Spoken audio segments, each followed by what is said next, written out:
சித்தருக்கெல்லாம் சித்தர் சிவனே போற்றி.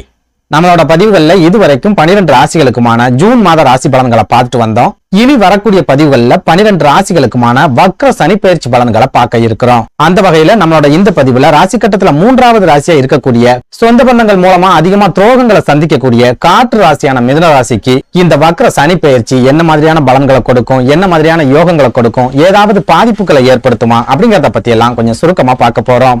அதனால மிதுனராசி அன்பர்கள் இந்த வீடியோவை கொஞ்சம் கூட ஸ்கிப் பண்ணாம கடைசி வரைக்கும் முழுமையா பாருங்க. நீங்க ஸ்கிப் பண்ணி வீடியோவை பார்த்துட்டு ஜோசியக்காரன் சொல்றது எதுவுமே நடக்க மாட்டேங்குது, எத்தனை கிரகம் பயிற்சி ஆனாலும் நம்ம வாழ்க்கையெல்லாம் விடிவு காலமே வராது அப்படின்னு சொல்லி தனியா உட்காந்து புலம்பிக்கிட்டு இருக்காதீங்க. எதனால இப்படி சொல்றேன் அப்படின்னா, ஜோதிடத்தை பொறுத்த வரைக்கும் சனி பயிற்சி, குரு பயிற்சி, சுக்கிர பயிற்சி, செவ்வாய் பயிற்சி இதெல்லாம் எவ்வளவு முக்கியமோ அதே அளவுக்கு சனி பகவானோட இந்த வக்ர பயிற்சியும் முக்கியமா பார்க்கப்படுது. அதனாலதான் இருக்கிற வேலையெல்லாம் விட்டுட்டு பெரும்பாலான ஜோதிடர்கள் இந்த சனி பகவானோட வக்ர பயிற்சியை பத்தி பேசிக்கிட்டு இருக்காங்க, உங்களை எச்சரிக்கை பண்ணிக்கிட்டு இருக்காங்க. அதனால மிதுனராசி அன்பர்கள் வெறும் வக்ர பயிற்சி தானே அப்படின்னு கடந்து போயிடாம இந்த வீடியோவை கடைசி வரைக்கும் முழுமையா பாருங்க. நீங்க கடைசி வரைக்கும் முழுமையா பார்த்தா மட்டும்தான் இந்த வீடியோல நான் என்ன சொல்லியிருக்கேன் அப்படிங்கிறது உங்களுக்கு புரியும். அப்படி புரிஞ்சுக்கிட்டு அதுக்கு தகுந்த மாதிரி ஒரு சில மாற்றங்கள் நீங்க செஞ்சுக்கிட்டா மட்டும்தான் அடுத்து வரக்கூடிய 4.5 மாதங்களுக்கும் உங்களுக்கு வரக்கூடிய ஆபத்துக்கள்ல இருந்து உங்களால தப்பிச்சுக்க முடியும். அதனால மிதுனராசி அன்பர்கள் வீடியோவை ஸ்கிப் பண்ணாம கடைசி வரைக்கும் முழுமையா பாருங்க. அதுக்கு முன்னாடி நம்ம சேனலை நீங்க இப்பதான் முறையா பாக்குறீங்க அப்படின்னா தயவு செஞ்சு சப்ஸ்கிரைப் பண்ணிக்கோங்க. இந்த வீடியோ உங்களுக்கு பிடிச்சிருந்தா மறக்காம அந்த லைக் பட்டனையும் தட்டி விட்டுருங்க. அதை விட முக்கியமா உங்களை மாதிரியே அதிர்ஷ்டமே இல்லாத ஒரு வாழ்க்கையை வாழ்ந்துட்டு வரக்கூடிய மிதுனராசிக்காரங்க உங்க நட்பு வட்டாரத்திலேயோ அல்லது சொந்த பந்தத்திலேயோ இருக்காங்க அப்படின்னா அவங்களுக்கு இந்த வீடியோவை மறக்காம ஷேர் பண்ணி விட்டுருங்க. மிதுனராசியை பொறுத்த வரைக்கும் நான் முன்னாடியே சொன்ன மாதிரி சொந்த பந்தங்கள் மூலமா நிறைய ஏமாற்றங்களையும் நம்பிக்கை துரோகங்களையும் சந்திக்கக்கூடிய ஒரு ராசி இந்த மிதுனராசி. அதாவது இவங்க சொந்த பந்தங்களுக்கு ஓடி போய் உதவி பண்ணுவாங்க. ஆனா இவங்களுக்கு ஏதாவது ஒரு பிரச்சனை வரும்போது எந்த சொந்த பந்தமும் இவங்க கிட்ட நிக்க மாட்டாங்க. இன்னும் சொல்ல போனா மிதுனராசிக்காரங்களோட குடும்பத்துல நடக்கக்கூடிய நல்ல விஷயங்களா இருந்தாலும் சரி, கெட்ட விஷயங்களா இருந்தாலும் சரி, நெருக்கடியான காலங்களாவே இருந்தாலும் சரி, மிதுனராசிக்காரங்களோட நண்பர்கள் தான் இவங்க கூட நிப்பாங்களே ஒழிய சொந்த பந்தங்கள் எந்த காலத்திலயுமே கூட நிக்க மாட்டாங்க. அந்த அளவுக்கு பெரும்பாலான மிதுனராசிக்காரங்களை சொந்த பந்தங்கள் எதிரியா மட்டும்தான் பார்ப்பாங்க. மனசுக்குள்ள ஒரு விதமான வன்மத்தோட தான் இவங்க கூட பழகிக்கிட்டு இருப்பாங்க.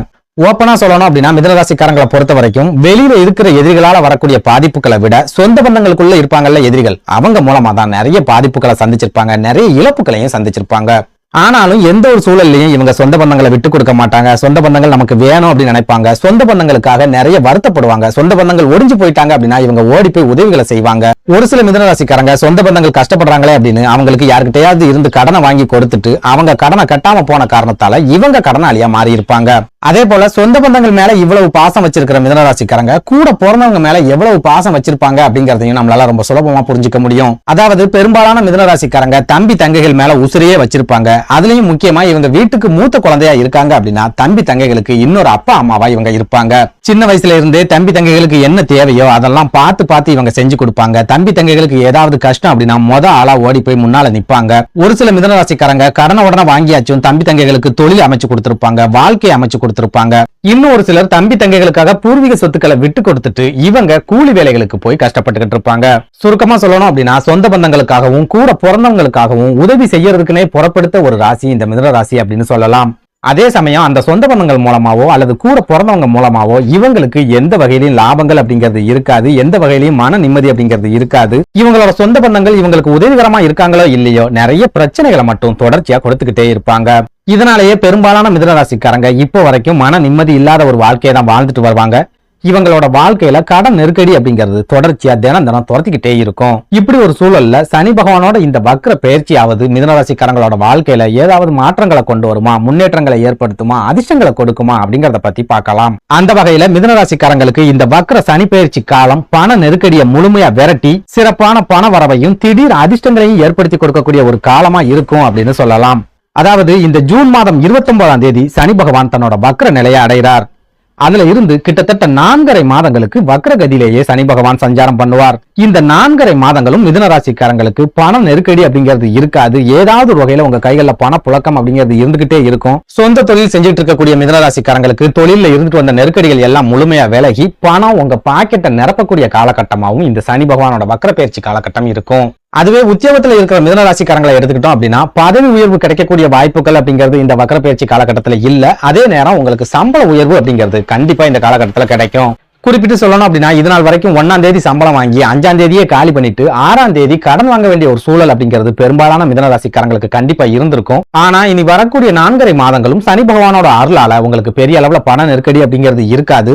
ஏற்கனவே பண நெருக்கடியை சந்திச்சு அதுக்கப்புறமா நீங்க நிறைய கடன் வாங்கி வச்சிருக்கீங்க அப்படின்னாலும் இனி வரக்கூடிய 4.5 மாதங்களும் அந்த கடனை நீங்க திருப்பி செலுத்தக்கூடிய காலகட்டமா இருக்கும். அதே சமயம் சனி பகவான் வக்ர நிலையை அடையறதால மிதுனராசிக்காரங்களுக்கு ஒரு சில பாதிப்புகள் அப்படிங்கறதும் கண்டிப்பா ஏற்படும். குறிப்பிட்டு சொல்லணும் அப்படின்னா சனி பகவான் உங்க ராசிக்கு பாக்கியாதிபதி அப்படிங்கிற காரணத்தால அவர் வக்ரம் அடையக்கூடிய இந்த காலகட்டம் உங்களுக்கு கிடைக்கக்கூடிய ஒரு சில அதிர்ஷ்ட வாய்ப்புகள் கிடைக்காம போகலாம். உங்களுக்கு கிடைக்க வேண்டிய வாய்ப்புகள் எல்லாமே வேற ஒருத்தருக்கு கை நழுவி போகலாம். பூர்வீக சொத்துக்கள் மூலமா ஒரு சில வில்லங்கங்கள் பிரச்சனைகள் அப்படிங்கிறது ஏற்படலாம். சொந்த பந்தங்கள் மூலமா ஒரு சில நெருக்கடிகள் அப்படிங்கிறது இந்த காலகட்டத்தில் ஏற்படலாம். இது எல்லாத்தையும் விட முக்கியமா உங்களோட குடும்ப வாழ்க்கையிலையும் சனி பகவானோட இந்த வக்ர பயிற்சி ரொம்ப பெரிய அளவிலான தாக்கத்தை ஏற்படுத்தும். அதாவது நீங்க திருமணமானவங்களா இருக்கீங்க அப்படின்னா கணவன் மனைவிக்கு இடையே சரியான புரிதல் இல்லாம போகும். தேவையில்லாத சண்டை சச்சரவுகள் அப்படிங்கிறது கண்டிப்பா ஏற்படும். ஒருத்தருக்கு ஒருத்தர் வாக்குவாதங்கள் அப்படிங்கிறதும் இந்த காலகட்டத்துல கட்டாயமா ஏற்படும். ஒரு சில மிதுனராசிக்காரங்களுக்கு அடுத்து வரக்கூடிய 4.5 மாதங்களும் உங்க வாழ்க்கை துணை மூலமா நிறைய மன அழுத்தங்கள் அப்படிங்கிறது ஏற்படும். அது மூலமா உங்களால தொழிலையும் உத்தியோகத்திலையும் கவனம் செலுத்த முடியாத ஒரு நிலைமை கூட ஏற்படும். இன்னும் ஒரு சிலருக்கு உங்க வாழ்க்கை துணையோட உடல் ஆரோக்கியத்துல பாதிப்புகள் ஏற்பட்டு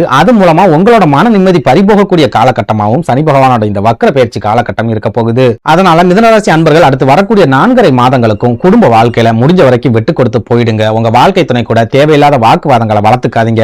அவங்க உங்களை அனுசரிச்சு போகணும் அப்படின்னு எதிர்பார்க்காம நீங்க அவங்களை அனுசரிச்சு போக முயற்சி பண்ணுங்க. அதே போல உங்க வாழ்க்கை துணையோட உடல் ஆரோக்கியத்திலையும் 2 மடங்கு அதிகமான கவனத்தை கண்டிப்பா செலுத்துங்க. இதுவே திருமணம் ஆகாத மிதுனராசிக்காரங்களை எடுத்துக்கிட்டோம் அப்படின்னா சனி பகவான் வக்ரகதியில இருக்கக்கூடிய இந்த 4.5 மாதங்களும் உங்களுக்கு கண்டிப்பா திருமண தடைகள் அப்படிங்கறத ஏற்படுத்திக்கிட்டே இருப்பார். திருமணத்துக்காக நீங்க வரன் பார்த்துக்கிட்டு இருக்கீங்க அப்படின்னா கடைசி நேரத்துல அந்த வரன்கள் கை நழுவி போயிடும். கடைசி நேரத்துல ஏதாவது தடைகள் அப்படிங்கிறது ஏற்படும். இதையெல்லாம் மீறி இந்த காலகட்டத்துல நீங்க திருமண வாழ்க்கையில இணைஞ்சாலும் திருமணத்துக்கு அப்புறமான வாழ்க்கையில நிறைய நெருக்கடிகள் அப்படிங்கறத இந்த வக்ர சனி பயிற்சி கண்டிப்பா ஏற்படுத்தும். இதுல நம்ம முக்கியமா பார்க்க வேண்டியது நீங்க மிதுனராசியா இருந்து உங்களோட குழந்தைகளுக்கு வரன் பாக்குறீங்க அப்படின்னா இந்த சனி வக்ர பயிற்சி காலகட்டத்துல ரொம்ப எச்சரிக்கையா இருங்க. தவறான வரன்களை தேர்வு செஞ்சிடாதீங்க. உங்க குழந்தைகளோட வாழ்க்கையில ரொம்பவே கவனம் செலுத்துங்க. என்னைய கேட்டா சனி பகவான் வக்ர நிவர்த்தி அடையக்கூடிய நவம்பர் 15ஆம் தேதி வரைக்கும் உங்க குழந்தைகளோட திருமணம் சம்பந்தமான பேச்சுவார்த்தைகளை நீங்க ஒத்தி வைக்கிறது உங்களுக்கு நல்ல விதமான பலன்களை கொடுக்கும். அடுத்ததா பாக்கியாதிபதி வக்ர நிலையில சஞ்சரிக்கக்கூடிய இந்த காலகட்டம் நீங்க பயணங்கள் செய்யறதுல ரொம்ப எச்சரிக்கையா இருக்கணும், கவனமா இருக்கணும். தேவையில்லாத பயணங்களை முடிஞ்ச வரைக்கும் தவிர்த்துடுங்க. அதுலயும் முக்கியமா மிதுனராசிக்காரங்க இரவு நேர வாகன பயணங்களை முழுமையா தவிர்த்துடுங்க. அதே போல வக்ரம் பெற்ற சனி பகவானோட பார்வை உங்க ராசிக்கு 11வது வீடு, 3வது வீடு, 6வது வீடுகள்ல நேரடியா பதியுது. இதுல 11வது வீடு அப்படிங்கிறது உங்களுக்கு கிடைக்கக்கூடிய லாபங்களையும் ஆதாயங்களையும் குறிக்கக்கூடிய ஸ்தானம் அப்படிங்கறதால அப்படிப்பட்ட ஸ்தானத்துல வக்ர சனியோட பார்வை பதியும் போது உங்களுக்கு கிடைக்கக்கூடிய லாபங்கள்ல சின்ன தட்டுப்பாடுகள் அப்படிங்கிறது வரலாம், சின்ன தடைகள் அப்படிங்கிறது வரலாம். சொந்தமா தொழில் செய்யக்கூடிய மிதுனராசிக்காரங்களுக்கு தொழில் சிறப்பாவே நடந்தாலும் உங்க கையில பணப்புழக்கம் சிறப்பாவே இருந்தாலும் உங்களுக்கு கிடைக்கக்கூடிய லாபங்கள் குறையக்கூடிய காலகட்டமா அடுத்து வரக்கூடிய 4.5 மாதங்களும் இருக்கும். இதனால மிதுனராசிக்காரங்க அடுத்து வரக்கூடிய 4.5 மாதங்களுக்கு தேவையில்லாத செலவுகளை முழுமையா குறைச்சுக்கோங்க. நண்பர்கள் கூட சேர்ந்து வெட்டியா சுத்துறது, வீண் செலவுகளை செய்யறது, இந்த மாதிரியான விஷயங்களை முழுமையா தவிர்த்துக்கோங்க. அடுத்ததா மிதுனராசியில பிறந்த பெண்களை பொறுத்த வரைக்கும் இந்த வக்ர சனி காலம் அப்படிங்கிறது உங்களோட குடும்ப வாழ்க்கையில கண்டிப்பா பெரிய அளவிலான பாதிப்புகள் அப்படிங்கறத ஏற்படுத்தும். முக்கியமா கணவன் மனைவிக்கிடையே கருத்து வேறுபாடுகள் ஏற்படுறது, கணவனோட சொந்த பந்தங்கள் மூலமா உங்களுக்கு ஒரு சில நெருக்கடிகள் அப்படிங்கிறது ஏற்படுறது, தேவையில்லாத வீண் பழிகளை நீங்க சுமக்க வேண்டிய ஒரு சூழல் அப்படிங்கிறது ஏற்படுறது, புகுந்த வீட்டுல நீங்க என்னதான் விட்டு கொடுத்து போனாலும் உங்களுக்கு கிடைக்க வேண்டிய மரியாதையும் அங்கீகாரமும் கிடைக்காம போறது, இந்த மாதிரி ஒரு சில பிரச்சனைகள் அடுத்து வரக்கூடிய 4.5 மாதங்களுக்கும் உங்களுக்கு கண்டிப்பா இருக்கும். அதனால குடும்ப வாழ்க்கையில முடிஞ்ச வரைக்கும் அனுசரிச்சு வாழ பழகிக்கோங்க. தேவையில்லாத வாக்குவாதங்களை முழுமையா தவிர்த்துக்கோங்க. எந்த காரணத்தை கொண்டும் உங்க கணவரையோ அல்லது கணவரோட குடும்பத்தை சேர்ந்தவங்களையோ மட்டம் தட்டி மட்டும் பேசிடாதீங்க. சுருக்கமா சொல்லணும் அப்படின்னா இந்த வக்ர சனி பயிற்சி மிதுனராசிக்காரங்களுக்கு பண தட்டுப்பாடை முழுமையா உடைச்சி குடும்ப வாழ்க்கையில பிரச்சனைகளை ஏற்படுத்தி விட போகுது. நன்றி, வணக்கம்.